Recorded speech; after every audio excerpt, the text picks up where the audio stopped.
Hello, welcome to Off the Shelf Reviews. I'm wearing ruby red slippers. And I'm Gary. And today we're going to review and discuss Return to Oz, which came out in 1985 from director Walter Murch. Iain, why don't you give us the synopsis? Well, the story follows Dorothy Gale 6 months after she returns from the wonderful world of Oz. Dorothy is unable to sleep, and so her Aunt Em takes her to an institution to get electroshock therapy to try and make her forget her time in Oz. A mysterious girl rescues Dorothy, and Dorothy ends up falling into a river and waking up the next day in the land of Oz. But it appears the Gnome King has taken over Oz, and it is down to Dorothy to stop him. Your Majesty, she has returned to Oz. Would you consider this a sequel to The Wizard of Oz? Yes. Well, that's the problem that most people had when the film actually came out. Right. Was that when they were making this, it was in no way intended as a follow-up or a sequel to the MGM classic musical The Wizard of Oz. How does that work? It's got Dorothy, it's got Em. This is a film made by Disney. Yeah, I read that, yeah. And it was never intended as a follow-up to it, especially considering it's all these years later. As a matter of fact, this film had a short stay in the Guinness Book of Records as having the biggest gap between the original movie and its sequel. Yes, yeah. Which was 46 years. That record was eventually broken with Bambi 2, which came out 64 years after the original film. There's a Bambi 2? Yeah. Was that Bambi 2 Judgment Day? And so yeah, when they made this film, they never intended it to be a sequel, but there's a lot of callbacks to the original film. Now, one of the biggest changes is the fact that the ruby slippers were invented for the Wizard of Oz film. Yes, and I was read that. Not in the original book. It was sort of silver glass slippers. Yes, yeah. But they changed it to ruby ones, and because it was then so iconic, they were like, Disney paid MGM money basically a large to go, sum. We want to use the ruby slippers. Yeah, and so this does feel like a sequel, despite it not really being a sequel, though taking place 6 months after that film. See, that's kind of weird because, I mean, when I was younger, I remember my mum saying to me, like, oh, there's a film on, you should watch it, you know, it's great for you, Return to Oz. And she'd grown up, she'd watched The Wizard of Oz. I hadn't actually seen The Wizard of Oz until I watched Return to Oz first. Wow. I was like, the fuck is this? You know, but, you know, my mum, you know, her idea was, it's Return to Oz, it's based on The Wonderful Wizard of Oz, you know, it's fine for children. And so, you know, you sit down and watch it, and yeah, I mean, all those nods. I mean, Return, you know, that's pretty much Return of the Jedi is a sequel, you know, Return of the Living Dead. Well, no, that doesn't work out. But, you know, Return to Oz says to me, like, she had to have gone there first, and now she's going back. And we have the wonderful Fairuza Balk. I hope I'm saying that right. I've always said it that way. Yeah. The wonderful Fairuza Balk as Dorothy. And I think I fell in love with her when I was little. And I think I still am slightly still in love with her now. We still all remember her from The Craft. Oh, yes. And American History X. Yes, yeah. You know, and I mean, obviously, don't listen to Gary, but The Water Boy, she was in that as well. She's a wonderful actress. Yes, she is. You know, she's not reached massive highlights, I suppose, like some massive, huge names that we can think of. But she's one of these classically trained actresses, like from a young age, who just has been there and experienced so much that when they become this character, instead of actually the character them trying to make it their own, it's her. Yeah, you know she definitely has an edginess about her in her later films. Yes. And watching films where the only main actress next to puppets is a young girl. Yeah. She does a fantastic job of not irritating you, not annoying you. She's really quite a sympathetic and well-rounded character, all because of this actress.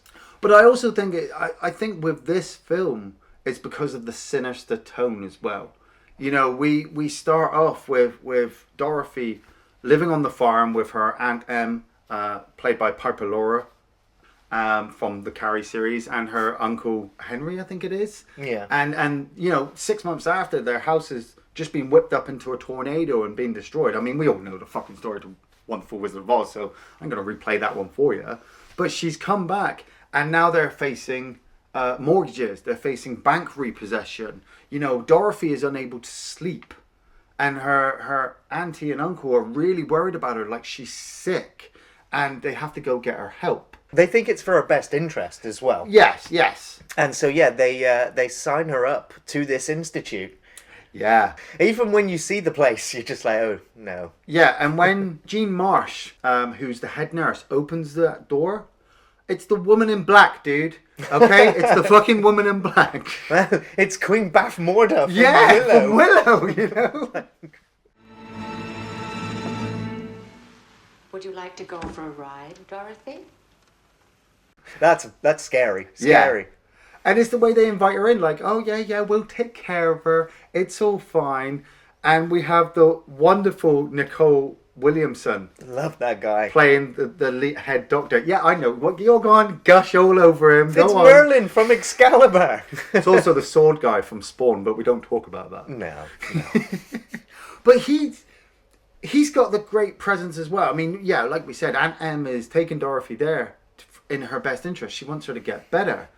But these two are all about themselves. The doctor is going on about how it's going to be the new century soon, and they've got all this new technology, and hey, look, we've got working lights, electricity. So, Dorothy, we're going to strap you to this bed, and we're going to stick these things on your ears, and it's going to make all those dreams go away. It's like electric shock therapy No. of some kind of it. I was going to say, it is electroshock therapy. Yeah.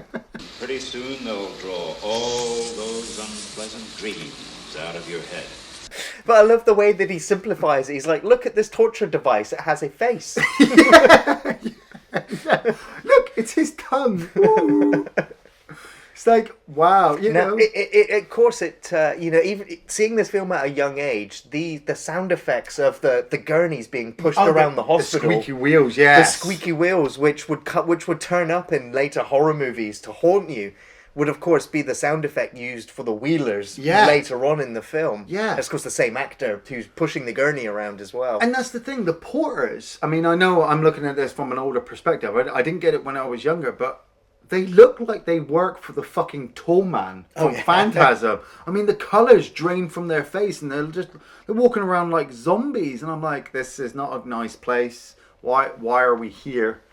It's even made even more freakier when that little girl seems to appear and disappear out of Dorothy's room. Right. This is for you. And then, it's at that point that I'm just like, well, maybe Dorothy is absolutely crazy. Oz was just a figment of her imagination. But that's the beauty of this film as well, is that we know it's not. Like we said, if you've seen the original, Oz exists. Well, this film does shape, or does, the idea does exist that the whole film is, in fact, her having the electroshock therapy, and that the lightning that you hear towards the end of the film is actually the therapy taking place, and then... Yeah, I mean, somebody I watched it with pointed out all that, like, all the things you see in the beginning before she goes to Oz is her mind making all that up. And I said, well, yeah, that's a good point. It is an interpretation, although... But at the end of the original Wizard of Oz, Dorothy says, I had a dream, and you were in it, and you were in it, and you were in it, And so it's like, that's the idea they're going with again, is that these things... may not be real. May or may not be real, but I believe in the fantasy world anyway. Even the Supernatural TV show opened a gateway to Oz at one point. Yeah. So Dorothy escapes from the doctor's torturous treatments and falls into a river with the mysterious little girl and finds herself in a box or like a crate, and wakes up the next morning to find her chicken, Bellina, talking to her. At first, I remember the first time watching this film and being gutted that Toto got left behind. Even the dog was upset about being left out of the movie. Yeah. So now we get Bellina, the chicken. Yeah, and See, I didn't know this until I was making the notes, but this whole film is a configuration of like 3 or 4 Oz books. It's 2 books. It's 2 books condensed down. Yeah, but I know.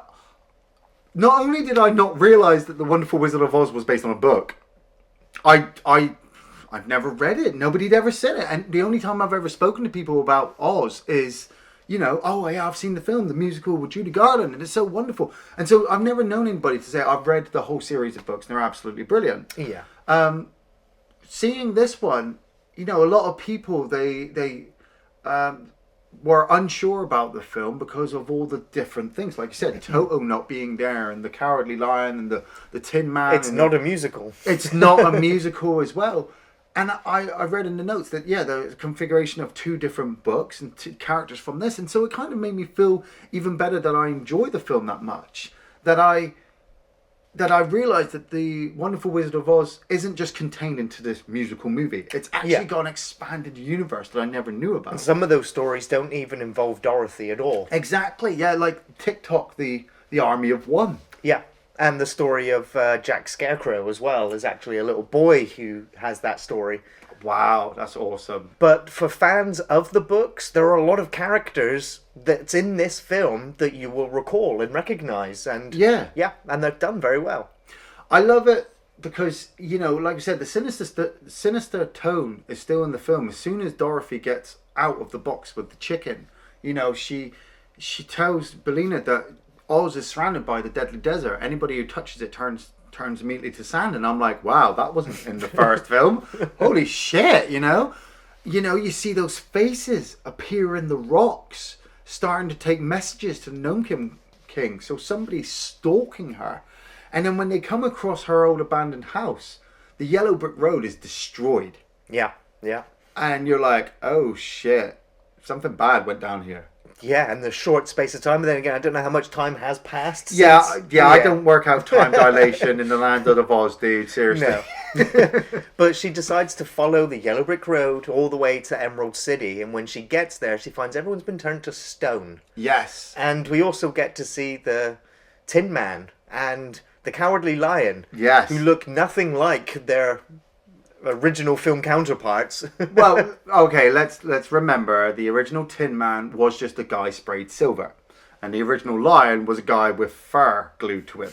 So at least they'd actually made the effort to make the Tin Man an actual Tin Man in this one, and the Lion an actual lion. But I was always kind of glad that you don't get those characters. Yeah. You know, there's a lot of problems with sequels that you get the characters come back and something happens to them, and you know, it's playing the same motions. With this film, the Tin Man and the Cowardly Lion are turned to stone, so Dorothy has to save them, and she's on her own, apart from the chicken.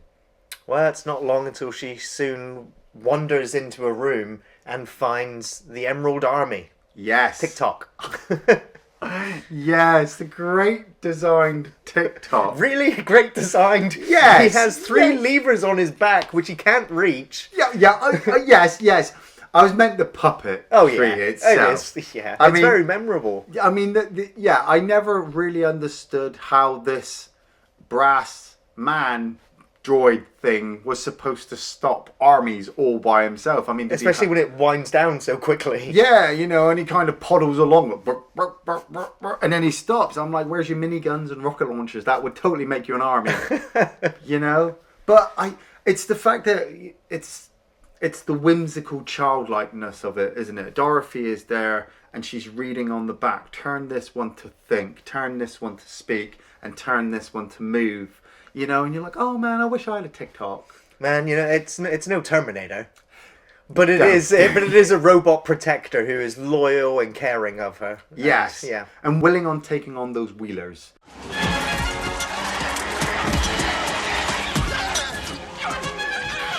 Yes. Oh my god.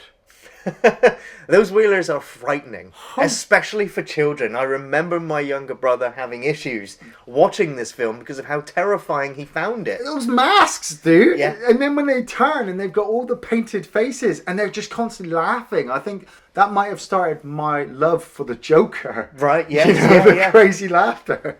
And it's the squeaking of the wheels as well. Yeah. And the way that they move. Yeah. Yeah, the brilliantly designed. I mean, the guys they're all hunched over on all fours. And I was just like, wow, can you imagine if you had those wheels and you're just going down the road, trying to get to work and stuff like that. But TikTok beats the crap out of a bunch of them and captures one and convinces him to take them to Princess Mombi. Yes. Now, I'm going to go on a limb here. I don't find the Green Witch from Wizard of Oz scary at all. No. I don't. Maybe I watched her a wrong age. It's a cartoon character, it really has become. Yeah, the cackling voice and the fact that the Wicked Witch had no real major agenda, apart from taking the slippers from Dorothy, which she could have done at any point, but, we got to keep the film going. Princess Mombi, though, not only does she immediately capture Dorothy 5 minutes after Dorothy's walked through the door, but she takes her to her fucking head room. The woman's got heads in a room that she interchanges. I think number 4 will do for this afternoon. Yeah. I don't quite know how it actually works with which head she's putting on. Does she then possess the does it matter? Because all the heads are sentient that are all watching. Yeah, that's it. All the heads seem to be different because it's a point that Jack brings up later on to say that she was wearing head 22 when she locked Jack up and she hasn't worn it since. So my mind says, well, then the heads retain different memories through different actions. But it's a bit of a weak point, but well, it's a fucking kids movie, dude. Yeah. But we've come to realise that Princess Mombi is working for the Gnome King. And the Princess Mombi wants to lock Dorothy up in her tower so that Dorothy will grow up and she can take Dorothy's head and have it. And that's fucking terrifying. Yeah. From a kid's point of view, like a grown adult trying to take your head. But Dorothy uncovers Jack the Pumpkinhead up in the tower, and Jack explains about the powder of life that Princess Mombi keeps in closet 32, where her original head is. It's like, really? It's cabinet 31. Cabinet 31. It's weird because the head is in cabinet 31, and earlier in the film she got locked in room number 31 in the institute. So those connections again just line up. Yeah, and Dorothy escapes from the tower. Well, she uses Jack's long arms. Jack is another great pumpkin. Voiced by Brian Henson. Yes, yeah. Voiced and played the whole puppet work. Because I was looking up on the notes and I only really took the voices for the characters. But it wasn't until I started watching it that I realised how much more puppetry work goes into this. I totally forgot Bellina was a puppet at one point. And obviously the TikTok, there had to be somebody in there to do all the moving There's around. literally a gymnast upside down in order to make the walking parts work. Wow, that's so yes. awesome. It's the puppetry in this is just absolutely brilliant. And the only weak point I have for Jack Pumpkinhead is that they wanted a full animatronic head. Yeah. But they just didn't have the budget or the time to make it work, and so it literally just became a head which sort of moves slightly and its expression changes slightly. See, now I like the non-moving of it. I think it actually, personally, it gives it more life because more magic to it. But yeah, we saw the little girl say, it's almost Halloween at the beginning. She gives her Dorothy a pumpkin, and the fact that Jack's face doesn't move that much makes me think it's just a pumpkin. He's been brought to life. All he is a pumpkin and sticks. That's it. But he's been brought to life. He hasn't got no brain. And I know what people are going to say. They're going to say, well, Jack's just a interpretation of the Scarecrow, and TikTok's the Tin Man, and the Gump is the Lion. And I'm like, I don't care about any of that. This is what I grew up with. Jack is his own standalone character, same as TikTok. And when Dorothy gets the powder, which I'm going to talk about, she creates the Gump out of all of the parts that they found. But I had an existential nightmare looking at that. Can you just imagine being brought to life and realising that you're the head of a Gump tied to a sofa, being forced to fly across a desert which will kill everyone on it? I love his story. Like, oh yeah, last thing I remember, I was walking through the forest and I heard a loud noise. It's brilliant. The last thing I remember is walking through the forest and hearing a loud noise. And now your body is two sofas tied together. It's like, oh my god, it's a nightmare. Oh, that's a nightmare. See, that didn't bother me. I loved that. I thought it was awesome, you know, because I was growing up with Never-Ending Story and the puppets. Of course, the yeah, Muppets yeah. at that point. What fucking scared the shit out of me was her walking into Mombi's bedroom, Stealing the key. stealing the key off of her already headless body, which appears Wants to be snoring. Yeah. I don't understand how that works. I asked Dylan, my son, while we were watching it, what he thought, and he said, "Well, maybe the head fell off while it was in bed when the body shot up, and that's where the snoring comes." I was like, "That's from an 8-year-old. He's got thinking dad's about mind. that. He's thinking Yeah. about it." But it's the fact that she walks down that tiny little corridor, and with all the sleeping heads there, and then opens up cupboard 31, sees the powder of life, but sees the head nurse's head there, which is Mombi's original head, and Dorothy Gale, like, ah! And then you see the headless body reaching out for her. God, yeah. All of the faces in the hallway Screaming. screaming. Oh, run, Dorothy, That is run. what nightmares are made of. Yes. Like, even movies that try to be horror movies do not, or are not as effective as that moment. No way. No way.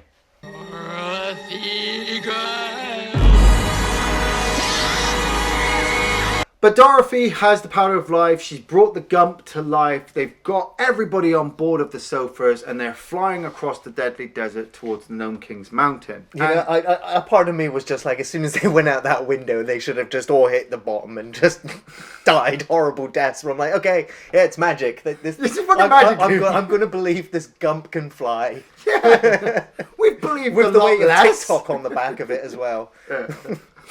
But I love the fact that, you know, Dorothy falls asleep on the sofas. You know, she hasn't slept in 6 months, but now she's fallen asleep because she's in Oz. She's surrounded by her other friends. She's happy to be here.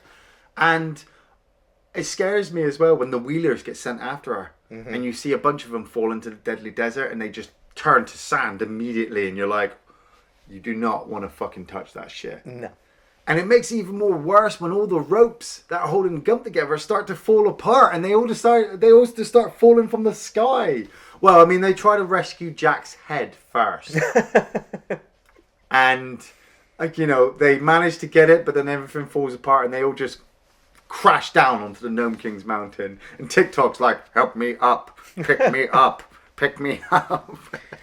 Now, this is where the film delves even more into that horror genre that we love so much. Yes. With the Gnome King finally appearing. I said it before, the animation in the rocks. Yeah. It was all brilliant. rotoscope. Yeah. And it was done really well. Now, the animator that did it literally got Nicol Williamson in front and just to stand there in front of a blank background and deliver all of his dialogue that he could look at his facial animations and sort of put those in the rocks. Yeah, that's what I love in the rocks. It's like that messenger who starts getting shouted at by Gnome King and he just looks all scared and then he's looking all sneery and it works really well.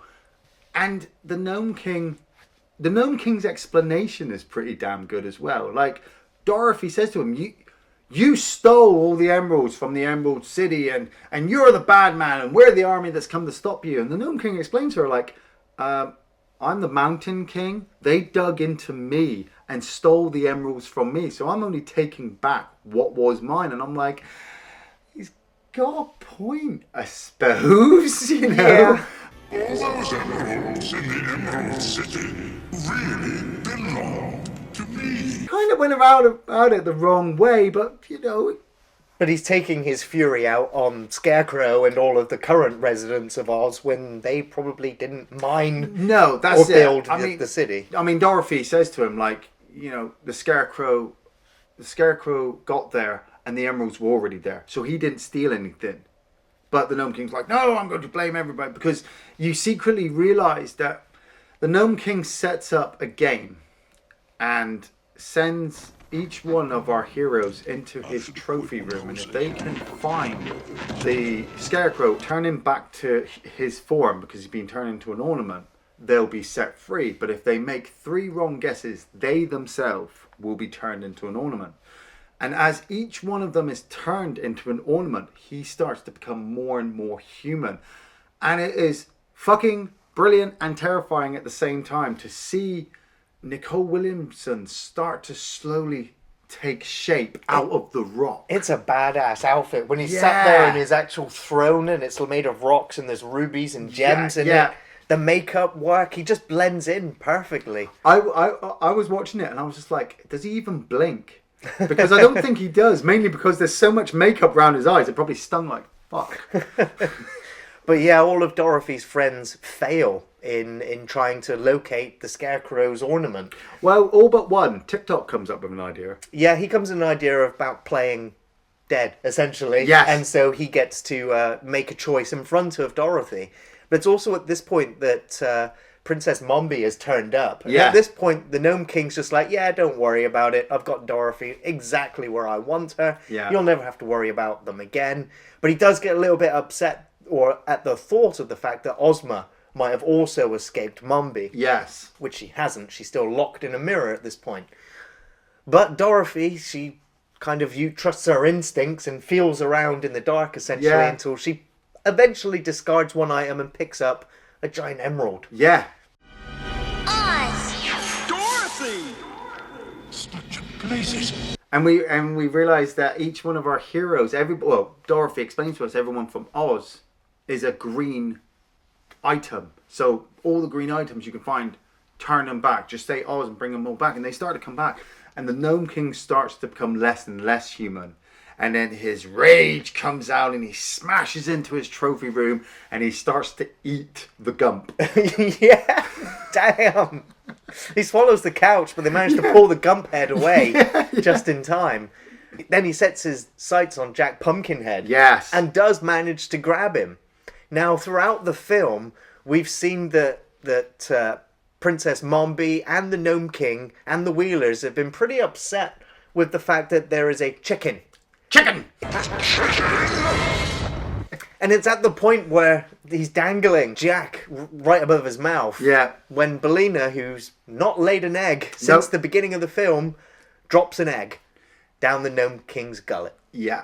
And who would have known that eggs are poison to Gnome Kings? I didn't know that. But I've always kept that in my mind since I was a little kid. If I ever came across a Gnome King, egg the fuck out of it.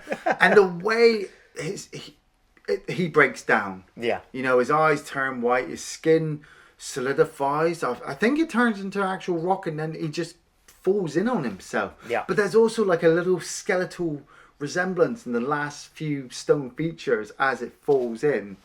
And Dorothy manages to grab the ruby red slippers off of the Gnome King, who had them at that point, and uses them to take them all back to Oz. And the whole city is restored. Everybody is turned back to human. Even the girls who all lost their heads all get their heads back. Mombi has no more power. The Wheelers are actually invited to become friends with them as well. And all that is left is Dorothy to become Queen of Oz. But she doesn't want it. She knows she doesn't really belong in Oz. She needs to go home. And so she helps Ozma, the mysterious girl from the beginning of the film, escape from the mirror and take her rightful place as the Queen of Oz. And Dorothy returns home. She leaves the chicken behind. Bellina's like, fuck that, I ain't going back to Kansas. Fuck that. And we find out that the Institute burnt down in a horrible fire during the storm the night before, claiming the life of the Gnome King, the doctor. The lead doctor. But we see the nurse being carted away to what looks like prison.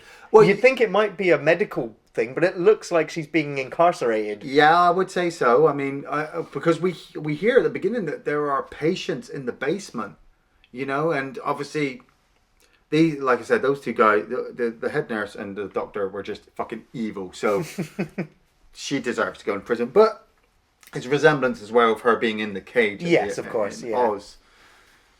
And it just all ends happy. Ozma says to Dorothy that she'll check in every now and again, and Dorothy's just supposed to just live out her life. And she's reunited with Toto. And of course Ozma does check in almost immediately through the mirror. And Dorothy goes out to play as we bring the film to an end. Favourite scenes, Iain?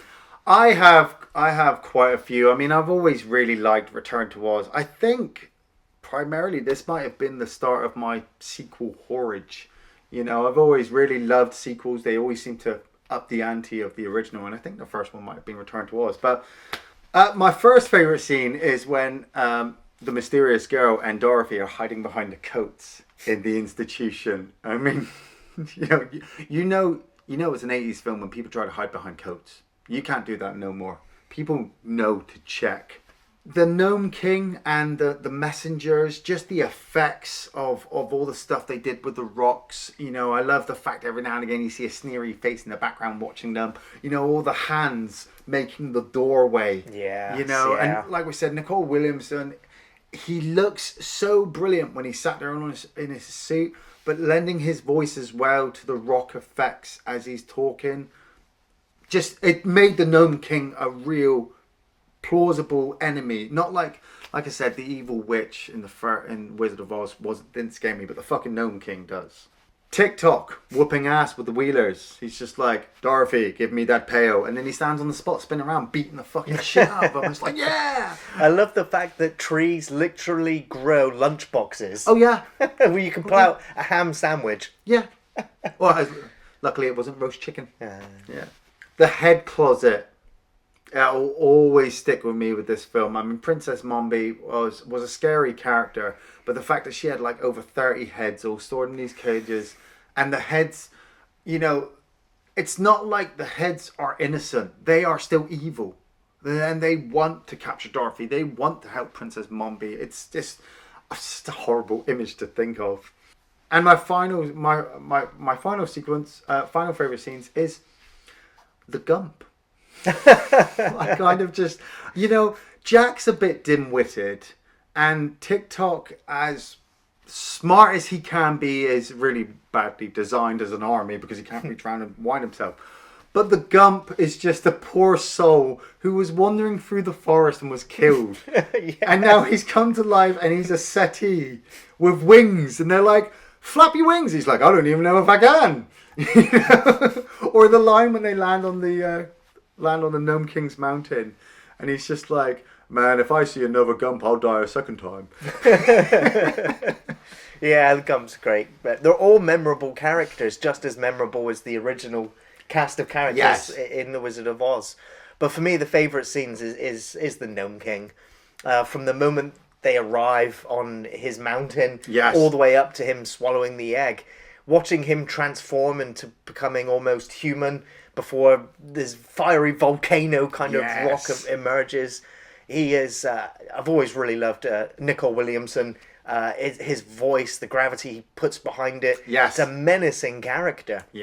But then, of course, Princess Mombi, watching her headless body lunging after Dorothy, screaming as her head is screaming at the body to pick it up. Dorothy, Gale. I love that little bit where he's like, where the Gnome King says to her, like, kneel.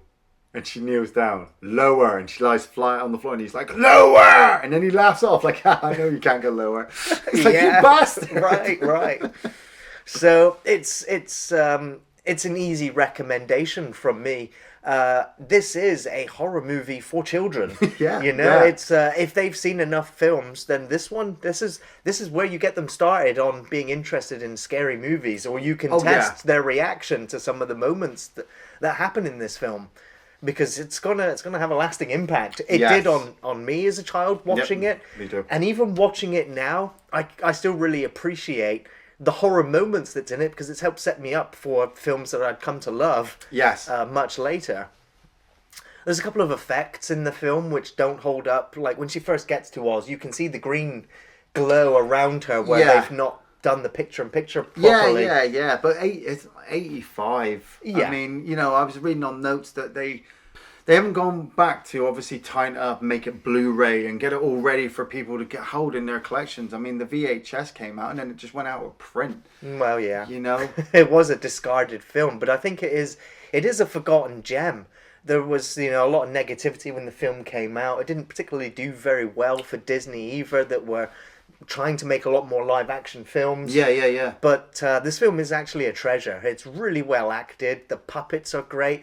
The music's great. The performances are really good. The locations, the fantasy, the horror moments. It is a return journey to Oz. Yeah. That hasn't gotten old yet, and so I would watch it again in the future as well. I wholeheartedly fucking recommend this movie. I always fucking do. I argue with the wife. She loves Wizard of Oz and I love Return to Oz, and I always tell her it's the better film, and she's like, no, it's not. And I understand that a lot of you will probably say, no, Iain, you're absolutely wrong. The first one with the music and the colour. Don't get me wrong, I love Wizard of Oz now that I'm older. That transition effect I'll always remember from the sepia black and whiteness into the colorization in the first movie is absolutely brilliant. But the fucking songs do my fucking nuts. If I have to hear "We represent the Lollipop Guild," I'll fucking punch a munchkin. This film was just great for me as a kid because I got scared, but I loved the puppetry. I fell in love with Dorothy, and it opened me up to all the films that Fairuza Balk would do in the future. It plays with your mind. Now you're older, you're like, is it all in her head or is it all real? Do you want to be Dorothy or do you want to be Princess Mombi? It doesn't matter. If you've got kids and you're a fan of The Wizard of Oz, get the Return to Oz as well when your kids get a little bit older, because like Gary says, you need to slowly, after a while, desensitize them to certain horror aspects, and the Gnome King's a good place to start. Thanks for watching Off the Shelf Reviews.